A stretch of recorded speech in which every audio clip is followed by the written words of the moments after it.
All right, so it is day 4 of our Carcraft Week to Wicked presented by Speedway Motors, and we are down to a few guys. Thanks for Jeff and Steve for coming out and lending a hand.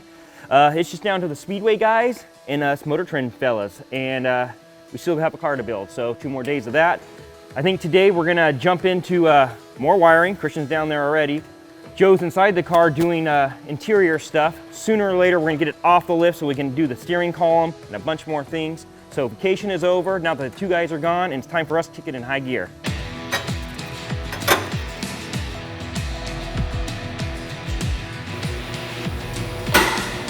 Whole lot of wiring going on. All right, we're just getting the grill put in right now, attaching it with these 4 button head screws, so it's gonna make the front of the car look way better. Wiring relays. Just wiring relays. It is a bunch of wires that I have put together with all my builds. Now I'm just looking for a ground. All right, Jeff, so you're gonna explain trans brake and line lock wiring. So on the trans brake, it's got a red wire and a black wire.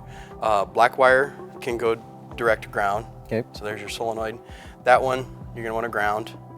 Cool. Your red wire goes up to the switch. 12 volt. Yep. So that's the switch on the shifter. Okay. So you got that, and then this goes to a 12 volt positive fused source. So if we've got one that's got a fuse in it already, that's great. So then it's basically just a momentary switch, energizes that. Same thing, essentially the exact same thing for the line lock. There's 2 buttons on that shifter. Yep. And each of those buttons have 2 wires coming out of them. Each of those buttons have 2 wires coming out of them. I believe each one has a yellow and a white wire. You'll want to test for continuity to see which one's which. Okay. I don't care which one's the line lock, which one's the trans brake, but we'll want to know and label them once we get that figured out. I think since your reaction time is quicker with the index finger releasing, we'll make the top one the trans brake and the bottom one the line lock. So burnout would be middle finger, which is apropos. Launch would be index finger because you can react much faster with that. Hi, I'm the Week to Wicked Nova. These guys are doing a great job putting me together.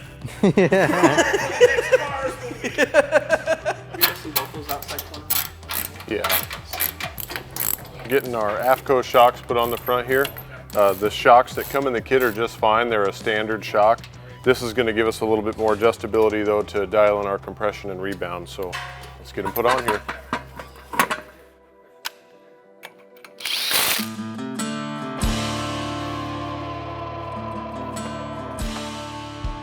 All right, so what we're doing here, we removed the back seat from the car. You know, 60s drag car, there's no reason to have a back seat in it, and with the roll cage, you know, you're not really gonna be able to get into it anyway. So I'm making now some aluminum panels to separate the trunk from the inside of the car. So this here, we used the stock sort of cardboard back seat filler panel as a template and laid it out on our aluminum. This here is gonna be the package tray. You can see we've sort of notched for the roll bar.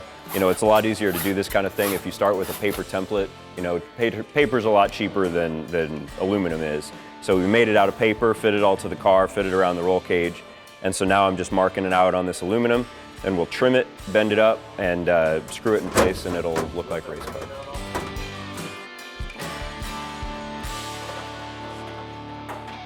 Gotta go under.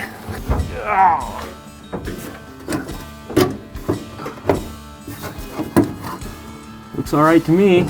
We'll weld it up in there. We're gonna have to kick that top up though.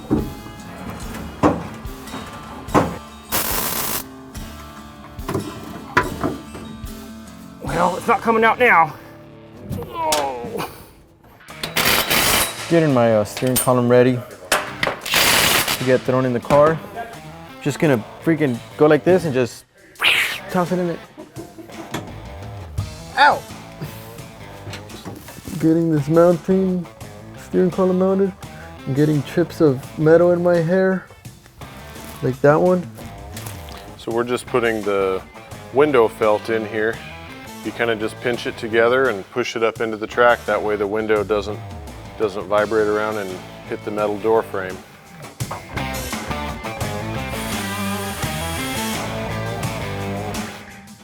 Here I come!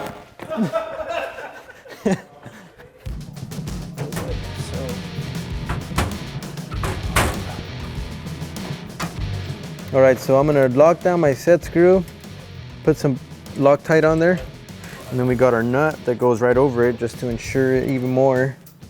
Because if your steering comes apart, you can't steer. Wow, imagine. This is why I hired him. All right, yeah, this is gonna work. Joe, I'm gonna need you to pull the trigger. Give it to me. Here, hold on, I think this is gonna work. It's been all week and I haven't done it. Oh my God, here we go again.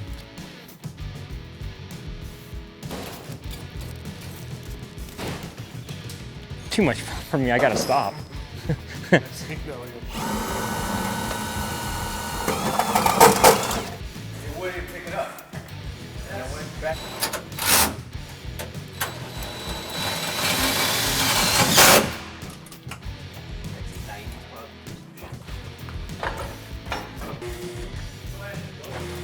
(1964.5-65), M&H Racemaster, Marvin Rifchin and his father Harry, Marvin and Harry, came up with a thing called the wrinkle wall drag slick. By having a really thin sidewall and a sticky wide tread, the tire and the rim actually did a much better job of gripping the strip. And Speedway Motors offers M&H Racemaster tires to this very day, and I think we're going to see a set of those on the Week to Week in Nova.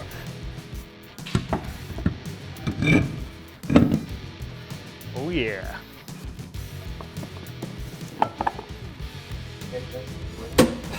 I think I gotta take one off and break it, right?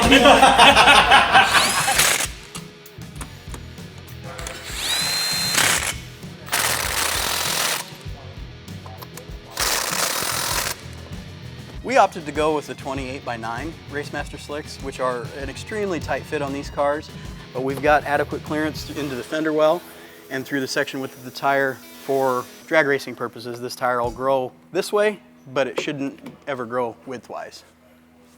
All right, so we're closing out day 4. It's been a long day, but very productive. Yeah, we got a lot done today. I mean, kind of looks like a car. It looks just like a car, and it looks like a really cool car. It's got wheels on it. We're putting it on the ground, and we're gonna roll it forward. We've got a lot in store for tomorrow. A lot of cool things happening. Jeff Styles will be in to letter the car, which is gonna be awesome. And you'll see the full car. We're kind of just teasing it a bit. But for now, we're gonna get some rest, because I can't wait to fire it up tomorrow. I can't wait to come back to it. Yep.